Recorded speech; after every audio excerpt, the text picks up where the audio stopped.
A brake controller is an aftermarket product that can be installed onto your towing vehicle, which will engage your trailer's electric brake system. The brake controller can be purchased at your local Camping World. Because there are several types of brake controllers, you'll want to follow the instructions on the one you purchase. You'll also want to test the brake controller, so consider installing the device in a large area. Once you have decided on the brake controller that's best for you, you will then decide where you will mount the device.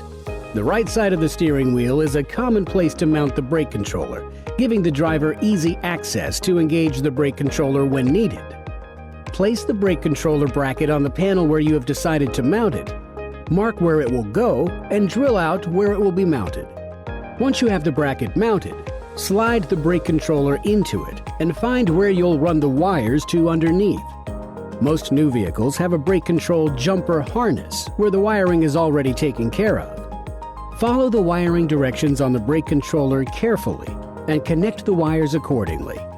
Most will use a 4-wire arrangement of some sort. Once you have successfully attached the wires, you'll want to secure any loose wires to the frame with zip ties or something similar. This will keep the wires from dangling down, which could cause serious issues, especially when driving. You're now ready to test the brake controller.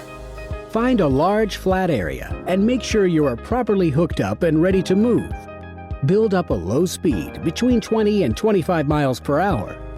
Follow the instruction on the specific brake controller you chose and apply the brakes as recommended. Congratulations! You just installed and used your brake controller. Your trailer brakes will now engage, making your trip fun and safe. Happy camping!